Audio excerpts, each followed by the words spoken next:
Del Rio. Yeah, I think Just Del Rio is well. Listen, the football world, the athletic world is politically very conservative. You don't get a lot of liberals, in you the don't get a lot, and you don't get a lot of players who give full consideration to the political situation that they're in, playing as a professional athlete and as an entertainer. They see themselves as some sort of a kid from Georgia who, blah, blah, blah. Okay, that was you. That's the way you was. But right right, now you're on a national stage, right, and it doesn't matter who you're playing for. What you say and what you do are important and mean something. And you've got to be, if you're not aware of that and you shoot your mouth off like Jack Del Rio or somebody else soon will, you won't pay for it. You'll be chastised, maybe fined. But if you're Colin Kaepernick, you're through. right, and that's the interesting point that happens there is that it depends on who you are, I guess. Yeah, it Now, does.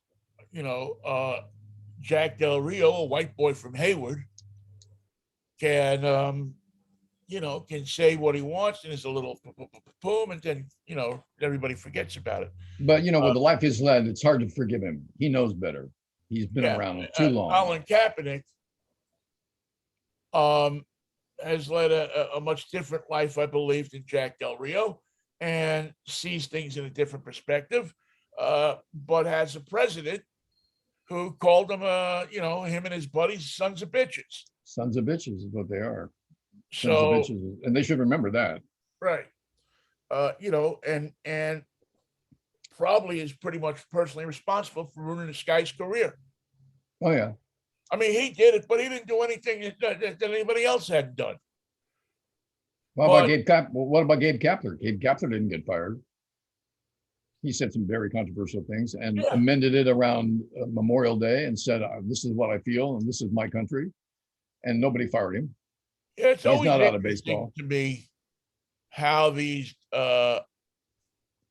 how one group of people say one thing and one group of and other people say something, and you have a group of white guys say something and it gets dusted off. You have a group of black guys say something or Spanish guys say something, and all of a It's a sudden everybody controversy. is up in arms about it. Yep. So Attitude. yeah, I mean, anybody who thinks that's right or that's acceptable isn't a friend to anybody. I mean, everybody should have either punish everybody or let people say what they're going to say. I don't really like so much the intertwining of sports and politics. I used to like to think that politics are places, that sports was a place that you could go, a refuge, if you will, from politics. But It it's ain't that way. like Not in like this. everything else, it's Not, changing. yeah. Not in this country. Yeah, and I think it's changed worldwide. I think that athletes have realized what position they're in, that they are in a position to influence people, that they are in a position to make a difference sometimes, and more than just a token difference. By throwing a couple of bucks into a foundation and handing some sandwiches out to some kids. Big financial difference. But this is a class of millionaires now, Yes. and they have money and they have power. When you have money, you have power. I don't know how much they paid the batter for the Mariners who got hit yesterday, but I found it interesting that the umpire was pushing him away from the pitcher. And so he said, "Okay, I'll take the dugout." Those guys over there that are saying things just as ridiculous. Thanks for the head start. Let's come with me. Let's head for the Angels dugout. And that's where the mess started, right in front of their dugout. Well, Mikey, the Mariners had a feeling up until yesterday that was strange to them. They came into that game winning five in a row. They all of a sudden got their groove back, much better than it was earlier in the season. That's a big turnaround. And yeah, considering that everybody was giving them up for dead here in town, I've never seen a town turn on a baseball team as quickly as this one does. No, keep your eye on San Francisco. Yeah, it is stupefying how quickly people. I mean, last Monday, every tweet you saw was fire the manager, fire Scott Service. It's time for him to go. It's time for this. It's time for that. This guy's not doing it. This guy's not doing it. You can't do this. You can't do that. Or they're not hitting enough. What people don't, I don't know if they understand it. They just feel that they need to say something on Twitter or Facebook, is that teams go through bad weeks. Yep. Now, I think even the Yankees got even the Yankees got no hit. Yeah. It's you have to figure that. That's why it was so divine when baseball constructed the 154 game season. I don't know who came up with that number, but, and before you start typing, I know it's 162 games, but I'm talking about initially with a 154 game season. I think that was the perfect number to let things even out. Let things, not let a team have a bad week and all of a sudden, like football, you lose 2 games in a row, 3 games in a row in football, the beginning of the season, you're out of it. You're out. And you need a quarterback. Right. Where in baseball, if you lose 6 in a row, 8 in a row, 10 in a row, you're not done. You just got to bounce back. You have to go out and win 10. Now I know that. What kills me in the National League West is when we were 6.5 behind, we being the San Francisco Giants. 6.5 behind, had a great run, swept the Dodgers, got within 3 games, and never got closer. We'd win, they'd win. We'd lose, they'd lose. Couldn't gain a game. Now we're back to 6.5 again. And it's all because we can't put together a consistent performance on the field. Now, that's been Seattle's story. But why they have suddenly become the arch enemy of the Angels, I guess it's just the aggressive pitching from the Angels that's turned this into not a Donnybrook, but there's trouble of brewing from the first inning onward. Well, I know in the Mariners situation, it's a little bit different in that you have a number of players who have performed well somewhere else and then get here and go into slumps. I don't think that problem has gone away. I think that that's something that we have seen. I mean, if you went back and, looked at it, go back 20 years, there's been a large number of players who have come to Seattle and for whatever reason have just not played well. And among them, Cy Young Award winners, among them, people that hit phenomenally, great pinch hitters. You can go up and down the line at all of these different positions and look at them, and there's something about coming to Seattle that freezes guys. I don't know what it is. We saw Jesse Winker, who's the guy they got from the Reds, was an all-star last year. And has struggled since he's been here. Yesterday he hit a home run, but he started to hit the ball. Now, everybody who hated him on Monday was praising him this Monday because he was the first one in on the fight. And he's the first one out of the game with Service right behind him. So I guess the way fans judge who they like depends on how they participate in the baseball fight. And also, I think they just want to see some hustle. They want to see somebody who's in it, who runs to first, who makes an effort, who is not to be denied, who is a force every time he's up. There are guys on my teams that I love who get up there and they got nothing at the plate. And you look at them and you go, this is not going anywhere. Look at the attitude. Look at the concentration. Look at the stance. You're not going to get a hit. Yeah. What's wrong with you? Are you exhausted? Are you exhausted from the flight? What's wrong? And there are other players who never get to the plate looking like that. When they show up, they're up there to get a damn hit. And as much as everybody hates the Yankees, the great thing about the Yankees is they pay top dollar for big boys to play a big boy game and get lots of hits. And if you don't, you're gone.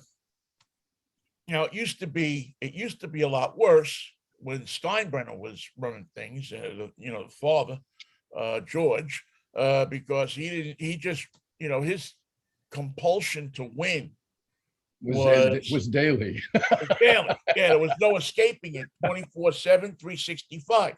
This guy was, on Christmas Day, he was out there trying to figure out how to win, which many people knocked him for, but you couldn't find anybody who wouldn't want him as your general manager, as your team owner. And you could look at him and see that George was not all right. George was not always under control. Right. But people didn't care about that. Yankee fans don't want to know one thing. They want to win. That's right. And they have the means to do it. They want, look at the Mets. They get this new guy in, Stephen Cohen, and he comes in and he's a gazillionaire and he's throwing all sorts of money around. And so now all of a sudden, it's a competitive thing between the Mets and the Yankees. A lot of guys throw money around and don't get anywhere. He threw some money around and made some wise choices. Well, yeah, because you have to have where you have to start to throw your money is into the people who evaluate the players and the people that your farm clubs and your all your different scouting bureaus and stuff like that. That's the place where people never throw money except, and you've hung out in the press box, when you see who's coming in to scout these teams, you know who the winners are, you know who the losers are. The Yankees, when they show up in town, they've got 8 scouts with them. Yeah. And, before the game, those scouts are going out to minor league games and they're going here, they're going there, they're going looking at this, they're looking at that, they're evaluating, they're making score sheets, they're input information so that the GM has only, you see the Pirates and they got one guy.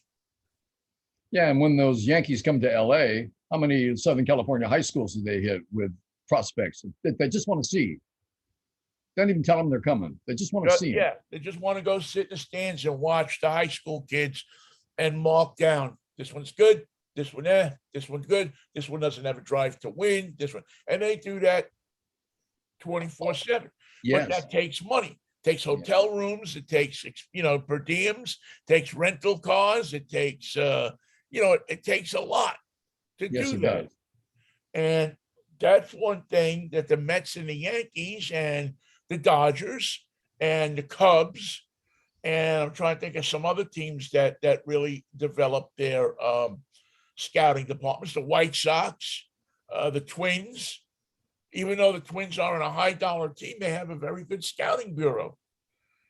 And they go out and they don't rely on the the Major League Scouting Bureau. They send people out on their own. They want to know who they're going to draft. They want to know who is out there. And there's a lot of kids. It's just a lot of kids out there. Not as many as there used to be, though, Mikey. Unfortunately. No, you're right. Although I was watching the World Series a little bit, Ole Miss and Oklahoma and Stanford, and I can't remember some of the other teams that were in it. And there were some players there. Yeah. Well, Stanford always seems to have a couple of guys. Obviously, Oklahoma is a good baseball school. There's what is it, Vanderbilt and USC. I mean, there's some great baseball schools out there. But baseball's a tricky situation because they try to get the kids out of high school. Yeah. And then there's that strange school in the middle of California that's been a baseball school forever, but not known for anything else, and that's Fullerton.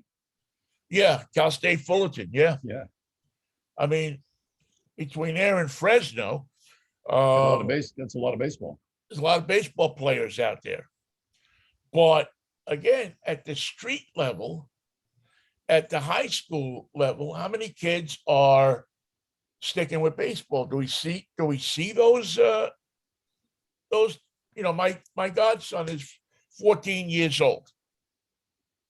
He's a stud. I know already that scouts have come to watch him because he's that good. He's gifted. I think What's he he's going play? to wind up being at least getting a free ride to school and hopefully a lot more. And What's he play? he plays outfield, second base, and shortstop, and he can pitch. Hey, And in basketball, he is a point guard. So he really plays basketball well, as good as he plays baseball. And it's funny to watch this kid. I mean, I threw him his first baseball when he was a little. We went out to the park and played catch and everything, and he's poised. Yeah. Beyond He's already got it. He doesn't get ruffled. He gets mad when he doesn't make a play, but he doesn't get so mad that he forgets everything else that's going on, and doesn't throw the ball to the right place. And on the basketball court, he's extremely unselfish. That's the way you got to be if you're a point guard. Which, if you're a point guard, yeah, you gotta do that. You gotta be able to distribute the ball. You have to be able to. I mean, take a tip from Gary Payton. I mean, here's a guy that even though he's never met a shot he didn't like, he also never met a pair of hands that he didn't like to put the ball into. So these scouting bureaus are out there, but Steinbrenner, going back to our original thought there, Steinbrenner saw the value in that. And that's why he always had 5 guys around, 6 guys around. He always had Gene Michael and Billy Martin and Bob Lemon and all of those guys. Norm, who's the rotund guy that used to coach for the Giants with Don Zimmer. Don Zimmer, thank you. Yeah. Love Don Zimmer. I mean, he had a collection of men that knew baseball. Salty Parker and Peanuts Lowry. Yep. Yeah, if you had a nickname, you were probably on the Yankees payroll. And it was. I mean, as a Mets fan, you didn't like it all that much because it meant that they knew who all the good talent was, but they had the best dossiers on everybody. Yep. There wasn't a player when a coach would come to town with a scout would come to town with the Yankees, and you'd sit in the press box and you talk to him. You could mention the most obscure player, and this guy would pull out a notebook. Oh yeah, boom, boom, boom, boom. He hit. I went 2 for 4 last night. Because these guys got the information every day because they had somebody at all of these different games. Stringers everywhere. Yeah. They knew talent. They knew how to evaluate talent. And that's why, and people never, they always say, well, they had this guy, that guy, and this guy. But the scouts never get their due. And that's something that Steinbrenner knew. And had, the people you put out in the street are the people who are going to make you your money. They're your spies. Think of it as intelligence. You have to invest. Yeah. You gotta invest. You got to be able to do this, and to pay these people a living wage, and to celebrate them. And I think that's what Steinbrenner did real well. And I think that it's still, I don't know what the condition of their scouting bureau is these days. Well, there's one element to it that's left over from the Steinbrenner days, and that is your job is to bring me stars. And if you don't. Well, and with the draft the way it is today, and things have changed so radically I don't know. Do you understand the Major League Baseball draft anymore? No, I couldn't understand. Trade that guy. It's all convoluted. I like the old days where you just, the kid either signed in a living room or that's it. The interesting thing about it is it doesn't seem to produce the ready stars the way that basketball and football do. It takes time. to get a player. This is an overstatement, of course. There are people who come right out of college and just play ball. But for the most part, even a talented person is not a surprise when he languishes in the minors. Can't get out of AA, can't get out of AAA. How come? He had everything. What was it? And that drives me crazy. I'm sure it drives the front office crazy. What happened to this guy? He had it. He had everything. How come he can't play in Major League Baseball? And sometimes it's as simple as, well, he can't hit the curve. That's one thing. So all you got to do is throw him curves and he can't hit. Yeah. Can't you teach him to hit the curve? Yeah. Yeah. With all that talent, you can't teach him shit. But you teach him how to hit the curve. I mean, and that's part of what the minors is that you send these guys down and they, because baseball is a sport that there's so much to learn. There's so much there's so much more at the professional level than just hitting, getting up there and swinging your bat. There's pitcher tendencies, there's things it's just so much that I don't know. It's a very rare person who can assimilate it all. You don't know. Yeah. You don't know where to stand. You take a very simple game and pretty soon the shortstop doesn't know where to stand. You got it so complicated. And now with the shift, I'm sure it's even worse. Don't even get me started on that. I wanted to mention one thing from sports that happened that I didn't know about. A couple of days ago, the great running back Hugh the King McElhaney died at the age of 93. Yeah. And he was a big part of my childhood. When I was a kid, the 49ers had the $1 million backfield. The King was Hugh McElhaney, number 39. The fullback, Joe the Jet Perry, number 34. All these numbers are retired, by the way. Yeah. The halfback, John Henry Johnson, number 35. The quarterback, Y.A. Tittle, number 14. That's your $1 million backfield. Now you'd think they'd be world champions. Well, they weren't. They weren't. They were better teams. But there was nobody more exciting and nobody more loyal than a 49er fan taking the excitement of those guys, plus Leo Nomalini and Bob St. Clair on the offensive and defensive lines. And you've got a cast of characters that for a kid made me love football immediately. Yeah. The 49ers. I've been to one 49er game when I was a kid with my dad. We saw them lose at Kezar Stadium to the Detroit Lions who came to town. And guys like Paul Karras from Alex Karras and those dudes. Well, it just takes me back to Kezar Stadium, to different uniforms, to a completely different aspect of falling in love with the football team, a time of innocence and great players who wore pads and sold cars in the off season. Or suits. Yeah. 2 pair of pants, I'm telling you. Yeah. Gil Hodges used to sell suits in the off season. So Hugh McElhaney, who got his started in Southern California in high school, went to UW and was a complete star, was loved by the people of Seattle and still is. Yeah. We billed him a fond farewell at the age of 93. Hugh the King McElhaney.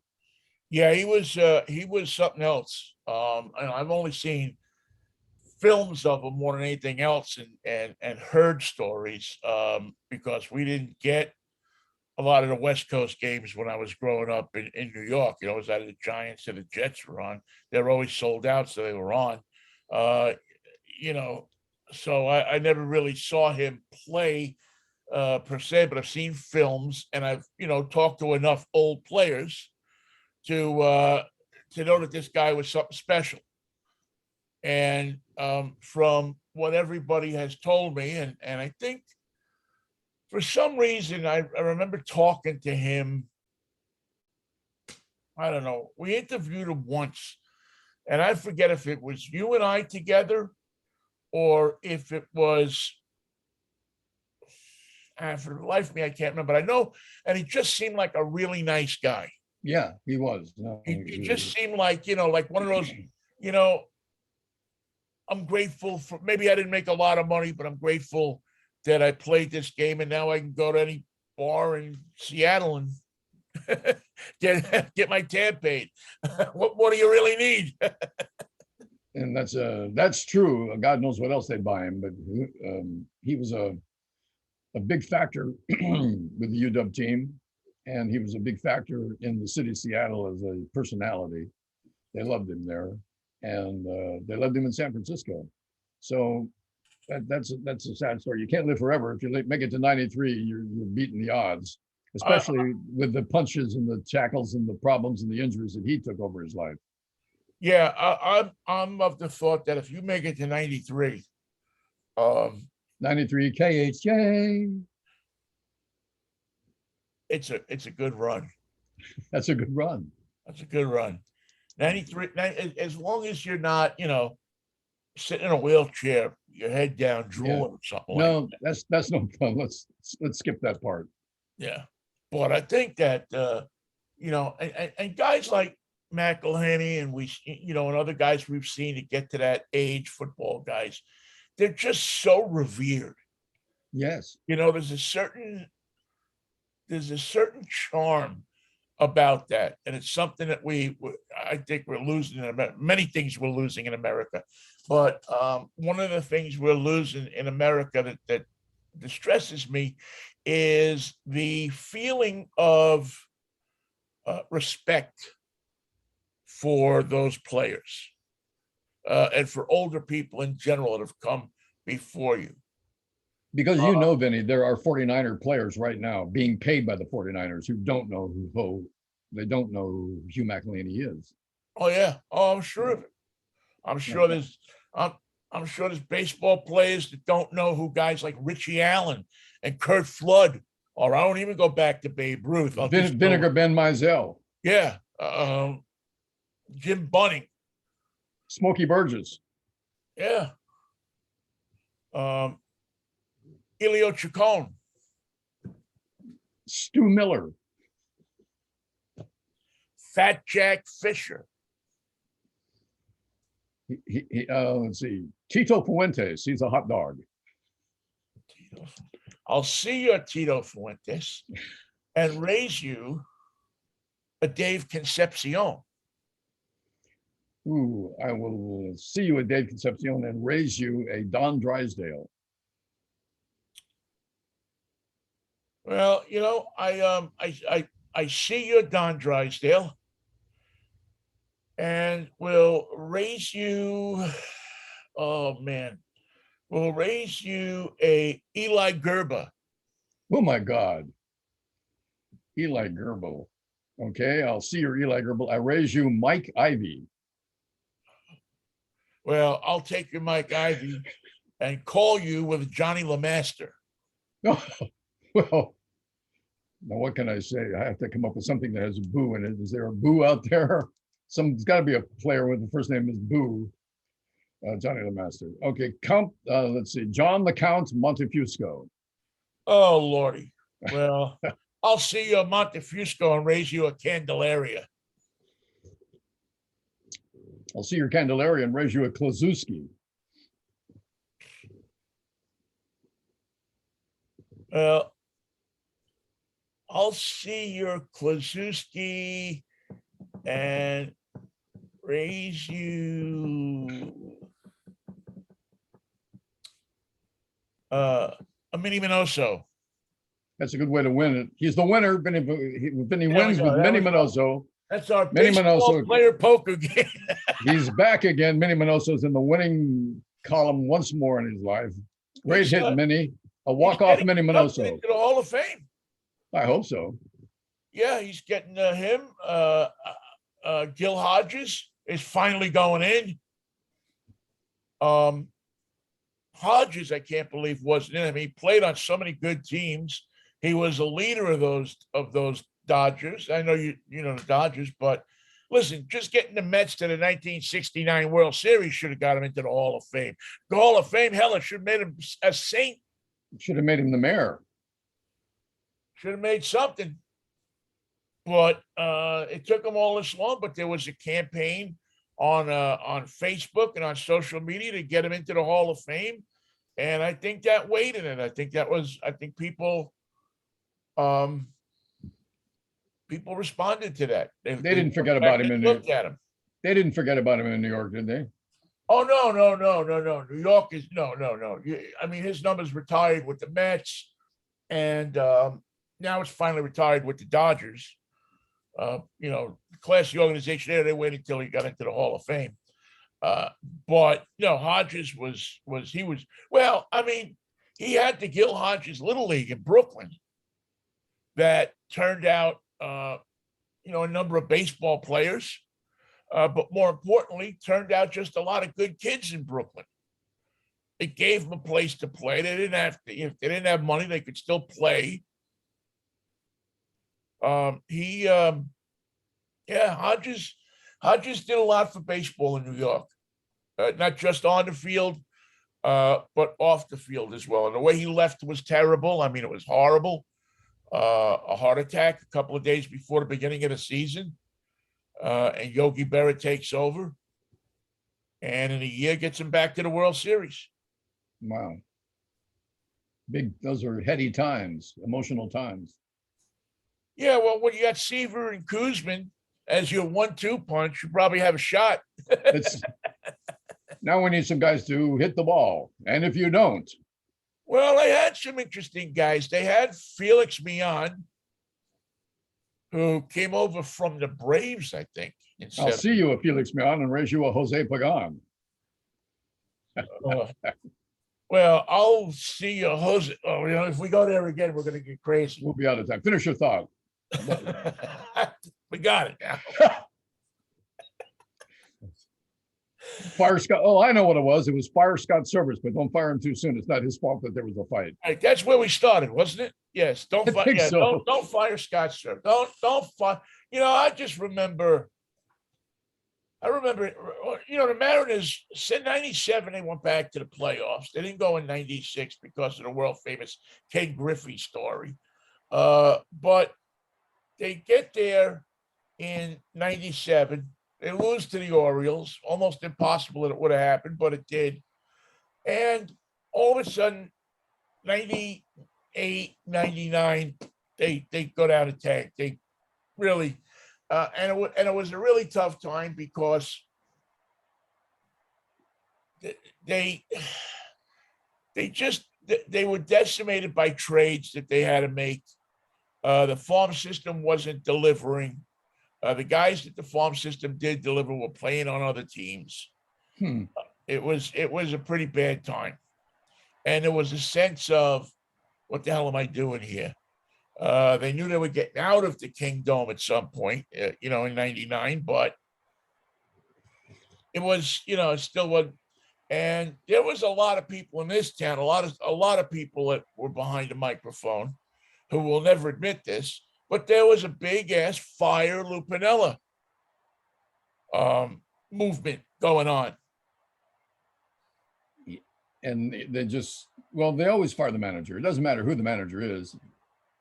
The manager can be of any standing whatsoever. I'm sure somebody called for the firing of Casey Stengel before it was all over. Oh, yeah, I think, yeah. Oh, no, I think that, well, what was his famous line when they fired him from the Yankees? They said they fired me because I'm 75 years old. I'll never make the mistake of being 75 again. That's you. And that was before he asked his most famous question: "Can anybody here play this game?" That was 60 that they fired him. Right, it was right after the '60 World Series, and then they brought in Ralph Houck. And he was never the same. The Yankees weren't the same after that. And, part of it was the Yankees' fault because back then, if you remember, the Yankees didn't particularly like to get black players on their team. No, they made Elson Howard travel in a Volkswagen behind the team bus or something. Yeah. I mean, they were really, for a team that was supposedly representing America, they really did represent America. But they did. They represented them. To represent. They did it all right. And finally, and it's funny because the Cardinals signed black players, and Gussie Bush really was went out and signed all the black players he could find. And who took over, who won the World Series in '64, and the Yankees were crap for how many years after that, and who started to get good after that? The Cardinals, because they had the Lou Brocks, the Kurt Floods, the Bob Gibsons, all of these different players. I'll take Bob Gibson, please. Thank you. Yeah, that, up until that time, and it was always funny because up until that time, they were scouting the old Negro Leagues players. They were scouting the South, St. Louis. They knew Gussie Busch and those people knew that there was value there. Yankees never did. Yankees would rather stick with old white guys. Yep. That whose careers were on the downstroke, or guys that could, they'd rather have a Joe Pepitone at first base than a Don Clendenin. Now, the Mets were guilty of this too. Anytime you want to have a laugh, just look up the name Steve Chilcott. Am I going to laugh out loud? Probably. He was the guy that the Mets drafted in 1967 because George Weiss, who was the general manager at the time, didn't want any black guys on the team. So they took Steve Chilcott, who caught a total of one game in the major leagues, I think, over some guy named Reggie Jackson. I've heard of him. Yeah, he's around. He goes to a lot of car shows these days. But Mr. Weiss knew what he wanted, and he knew what he didn't want, and he didn't want Reggie Jackson anywhere near his team, except when they came to town to beat him. And it even went so far as they publicly besmirched, even into the 70s, black players. One of the things that was interesting is that they kept coming up with rumors about Cleon Jones. Who's they? The papers? Well, the papers were getting fed it, but a lot of people say it was fed by the front office. That he was this, he was that, he was cheating on his wife, he had this place. Then Cleon bought a bar not too far from the stadium, and it seemed like there was something going, there was always a story about something going on in the bar. Did it have a fancy name? Cleon Jones. I can't remember the name. I have to look. But it's funny because Cleon Jones had a bar on one side of Astoria Boulevard, and Marguerite Mays had a bar on the other side and a few blocks up. Nice neighborhood. And then Ralph Furillo was making hero sandwiches about 2 miles down Northern Boulevard. You could get a drink and something to eat. Yeah. Because in those days, baseball players had to, they had to make money. Had to make a living. Had to make a living. Baseball didn't pay that much. Football didn't pay that much. So you had guys. I used to buy my baseball gloves at Tony DePhilip Sports in Bayside. Ex-major league. He played for the Reds and the Yankees, opened up a sporting goods store. He knew the kids needed gloves. You can't go to bat without a bat. Camp. Oh, really? Kids needed someplace to go in the summers, and their parents would pay money to get rid of them. Tony was no dummy.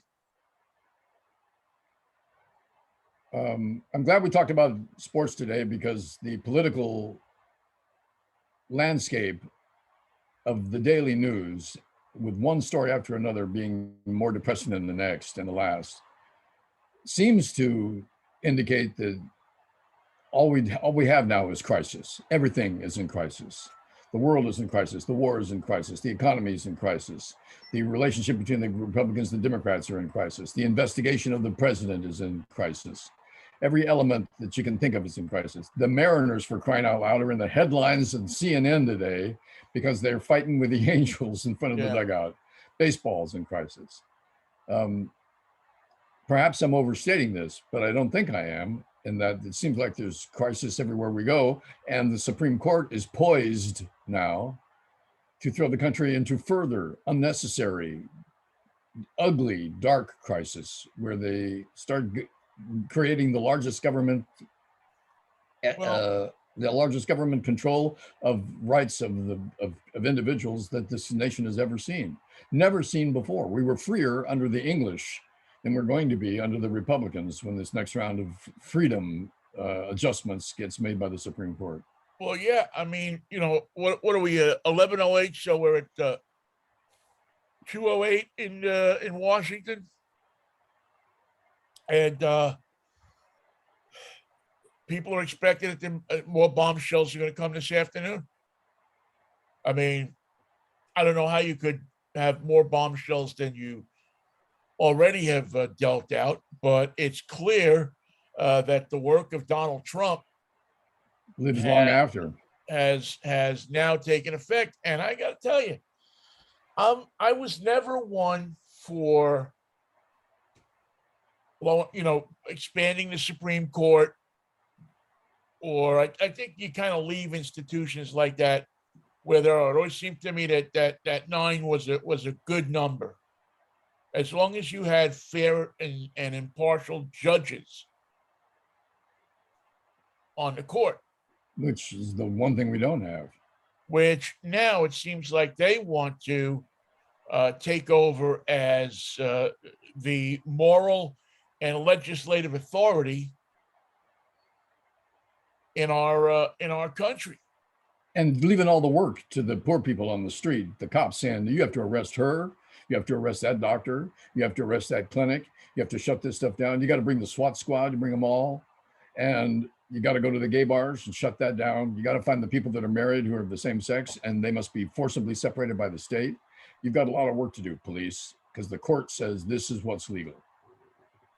We have turned into, and I've been saying this for years, Michael, we've turned into Russia. We've turned into the Soviet Union. I think it's grimmer than that. I You know know, what it you're is, but saying. we've known freedom. Yeah. Yeah. And I said this time and time again when the Patriot Act was passed back in the 90s, that, or the 2000s, I should say, that once you give up these rights, once you say to the government it's okay to do that, and people would always say, well, why do I worry about it? I'm not doing anything wrong. Well, now you know. Now your life equals crime by Now being if who your you daughter by raped, being just by being who you are. the state's going to make her carry the baby. Yeah. Going to put her through an emotional hell because because they think it makes sense. And Comey Island on the Supreme Court told the women of America, you take your child, you carry it to term, and then you can just leave it at any fire station in America. Yeah. Get a box or wrap it in a towel. That's optional. You can maybe bring in a banky or something to eat, but it's not necessary. Just drop it off, everyone. Drop off your children at the local fire department, and the city will take care of it. We think we have people with mental problems now. What are you going to have when you have a generation of women who have been attacked by a man, forced to have sex with them, get pregnant, and have to carry that child to term? You couldn't come up with a draconian. It's something that is from the time of burning witches at the stake. That's really what this is all next. about. I wouldn't tell anybody I was a Wiccan if I were you. No, and that's the price. That's the price you're paying. The life of that person is changed forevermore, if not ruined, if not ended. And for what? To please. Is it going to make us a better country? Samuel Alito doesn't give a damn about being a better country. He wants it tighter. He wants it more controlled. He wants fascist rule. He wants to set aside the rule of law, wants to set aside political freedoms. He's with Donald Trump, lockstep. here's how we're going to take over this country and keep power. Why should we have presidents? Why should we have elections? Why should we have senators? They don't do anything. Just take power and hold it. It's the scariest thing I think I've seen in my life besides the Cuban Missile Crisis. And we I thought really that do. the war with, It's we thought scarier that than Vietnam. It's scarier than all. It's just the scariest thing I've seen in my life since the Cuban Missile Crisis. and you'd think that the war in the Ukraine would still be headlines, but the war in the Ukraine is one little country against Russia. It's a terrible, awful daily grind of terrible pictures and innocent people being murdered. And you would think, well, isn't this important? Yes, it's very important. But look what's going on in the United States. The wheels are coming off and they're accelerating. The wheels, every day a wheel comes off. How many wheels do we have? We got our own problems there, We better pal. hope it's an 18-wheeler. Yeah, we can't help you. We got our own problems over here. We can't stop ourselves from hurting from damaging our own country. We can't come to grips with our own populace to talk sense to anybody for even 5 minutes. It's so disheartening, and there's nothing. I mean, what can you do about it? I'll tell you what. VOTE. You can make sure that you find that person who said, "I don't want to vote for Hillary because I don't like her," and slap some sense into him. We're not there. That's anymore. what you can do.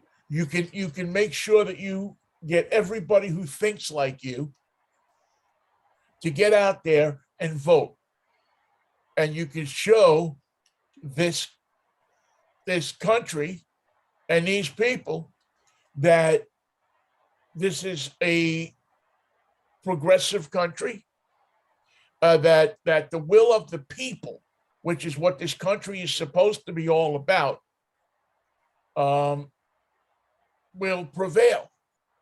And the only way you have to do that now is to go out to the polls. And for the voters that are right down the street from Vinnie at this moment, who haven't been consistent voters, your vote this time means the difference between Washington living in the free West or Washington living in the occupied Trump states. You've got to decide which kind of state you're going to be, because for now, there are going to be two forms of life: the liberal New York West Coast bloc and the Confederate states, plus a few others thrown in like Idaho and Utah, where the rules are different, where life is lived differently, where crimes are different, where people are different, where what's expected of you is different. It's not going to be free. You're not coming to Hollywood to have fun in the sun. You're going to be living Texas style, and that's going to be a different type of life. And if you want to see what you're going to contend with, what you're going to deal with, go watch the interview with the North Dakota Governor Kristi Noem from yesterday's this week with George Stephanopoulos. She is a poisonous person. Yeah, it wasn't. It was. I can't think of her name, but George wasn't there. But this is not Andrea Mitchell. She's with NBC. But it's. But anyway, if you want to see what the Republicans are going to run, if you want to see what the post-Donald Trump world is going to look like, then tune in and watch this woman and watch her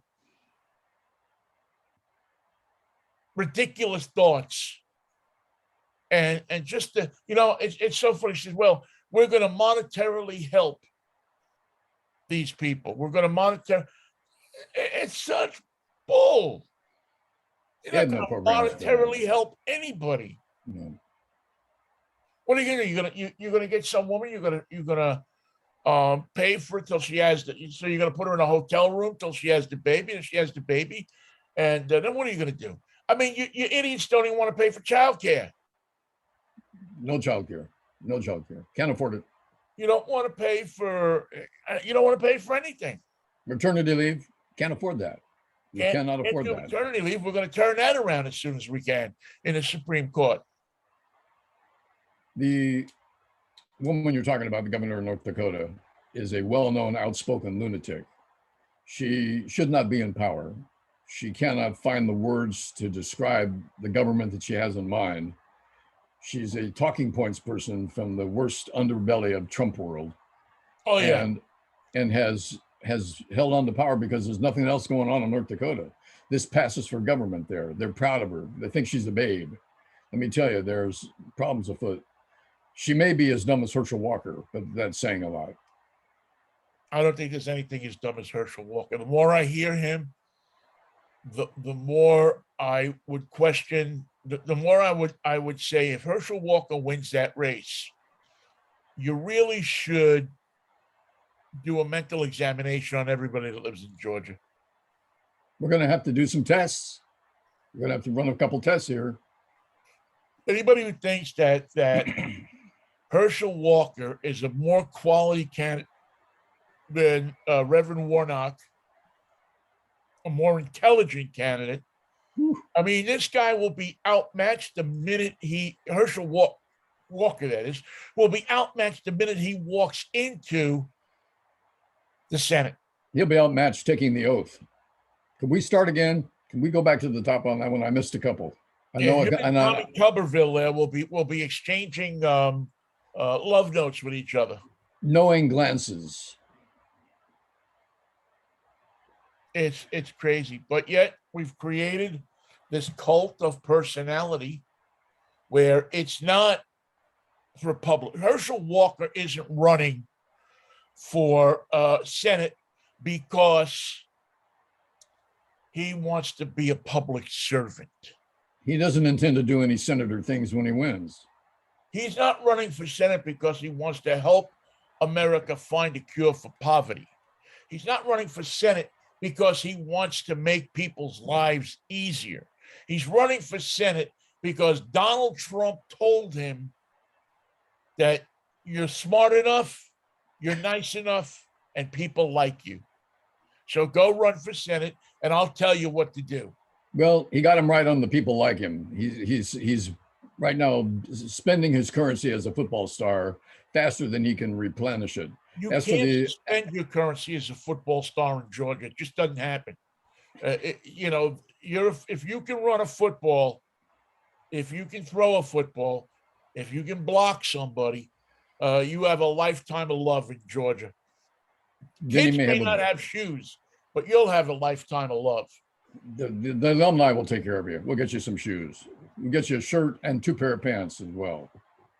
Yeah. Well, maybe we should have stuck to baseball, but we end on a football note. If you want to stretch the truth and make Herschel Walker a football note,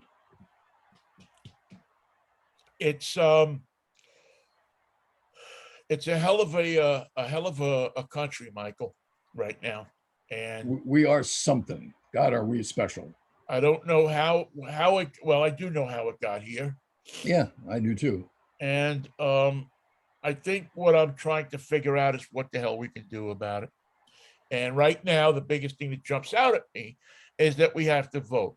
That we can't give up on our solemn responsibility to the people that died so we can have our freedom. Your uncle who died in World War I or World War II, your grandfather who died in World War I, your aunt who nursed people back to health at Pearl Harbor, your father, your mother, all of these people who served, who went to war to fight so that the things that happened last week in the Supreme Court wouldn't happen. Well, Samuel Alito was not a Marine, that's for sure. That's who we're responsible to. Samuel Alito is a militant of another kind. He's a paper militant, and he waited a long time. And they've been planning this party since 1973. And the dark people around Samuel Alito on that court think that they've got us by the balls, and here comes the rest of it. Well, and that in wrestling is an interesting idea, but also in wrestling, you've got to come through. You got to pin the other guy. And the Supreme Court is asking for a fight that they cannot win, because if their powers get checked, as it's never happened, they're through. If you love somebody that leads an alternative lifestyle, if you love somebody that is a woman, if you love somebody who believes that there should be a separation between church and state, this was not your week. This was a week that all of those people are going to get hurt. And I fear that the Supreme Court is just starting. And the pain and the hurt and the problem will be inflicted upon them by judges on purpose, with meaning, with malice, and with forethought.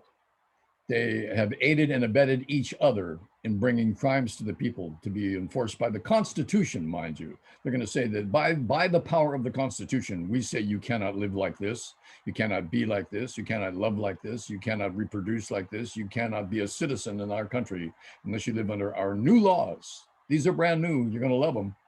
Our new laws say that you can't be that way. And the Supreme Court and the Constitution are on our side.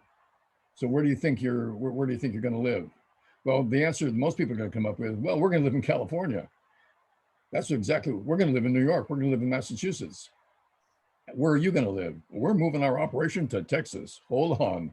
Do you know what you're getting into?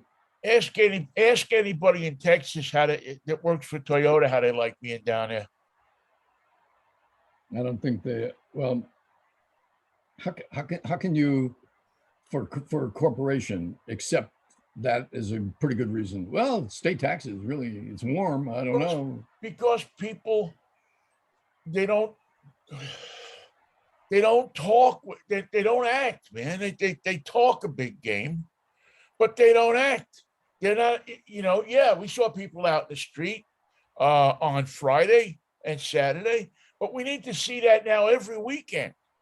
And every one of those people out there need to be registered to vote and need to vote and put candidates in, even if it's distasteful, even if you don't like them, put candidates in that are going to give the Congress enough of a majority so that they can right these wrongs. So we can fix our personal freedom laws. They have to be fixed. And you'll thank me in the future if you take the effort to vote now. And here's the thing, Ben, we turned around the world of Trump when everyone had to vote. Biden versus Trump. Who's going to win this election? Well, the populace of the United States did the right thing. They came out, we took a turn from Trump land into America once again.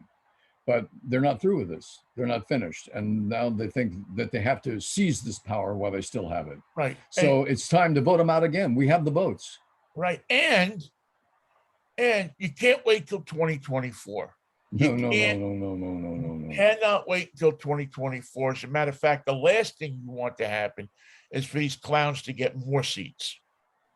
That can't happen. I know it runs against logic and what people think and do, but I'm telling you, if you do not adhere to the basic principle of our freedoms, and they're being taken away from us, so we can't so we have to keep Democrats, even though we don't agree with everything they say. I don't agree with everything Democrats say, but I know I disagree with a lot more what the Republicans say. And what they do. Forget what they say. Look what they're doing. This absolute mean streak that we see. When they turn into a political, hateful organization, it's just the most amazing thing to watch. And they don't ever vary from it. They never said, we've done some pretty weird, awful things in the past, but we're all behind being kind to kitties and doggies. Really? Yeah. No, that's our position now. Yes, Liz Cheney, how kind of you want Matt Gaetz running this country? That's what some people would assume would be a good leader right now. You want DeSantis to be running this country? Somebody in Florida voted for those two idiots. Don't ask me to explain that. To be running this country. I don't want her to say anything ever again. Those are that's what you will get if you vote Republicans in. That's what you will get. And I got to tell you, that's not my America. I've been able to for a long time say, well, you know what? People have this they have these thoughts and that's what they believe in, but everybody has a right to think what they want. Yeah, No, they certainly do, but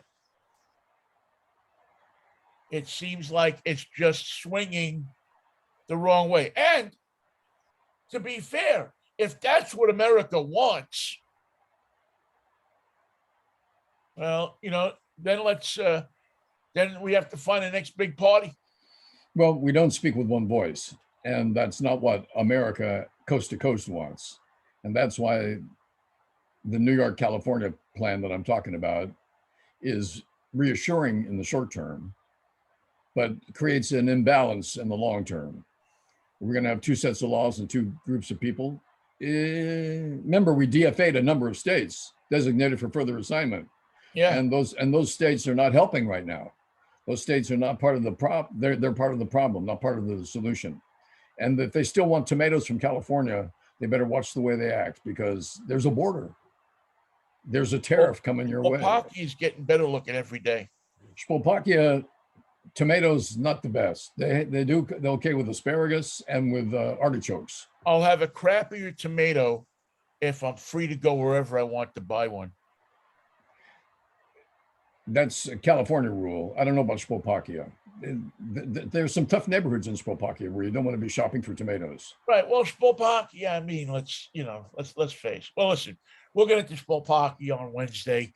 We'll get into our. It'll be a wacky Wednesday instead of a morose Monday. Yeah, it'll be a wacky Wednesday. And don't forget that every Wednesday is Trading Stamps Day with Mikey and Vinnie. Free stamps. You listen, and you can pick from King Corn, or plaid stamps, or S&H green stamps, or the lesser known but just as effective gold seal stamps. Do you remember blue chip? Didn't we have blue chips? Yeah, we have blue chip. Yeah. Yep. Bring back trading stamps. You put them in a book and then you just save the book, and then you put more in the other book and you save that book. And then I'll just keep doing that and I'll get back to you. Yeah. And if you're a smart kid, you take those books down before your mother finds out and get yourself a bicycle. I'm not saying, I'm just saying. He paid for that. That afternoon, he wasn't as happy as he is right now. Yeah, no, I definitely was not as happy. You got a bicycle with my book, with my stamps? Yeah. Yes, I did. But I was saving up for a Dutch oven. Well, this is a lot more fun than a Dutch oven. That's right. You can't ride your Dutch oven. But it was free. It was free. Who could turn down a free bike? Certainly not New York Vinnie. Not me. No, not at that age. No way. All right. Well, I'll see you Wednesday, Vinnie. Get us out of here. If the Lord's will and the creek don't rise. Thank you all so much for listening to the show, and peace, love, and Manischewitz. I'm telling you, well, what a wine. What a wine. What a wine. All right, Mikey. See you.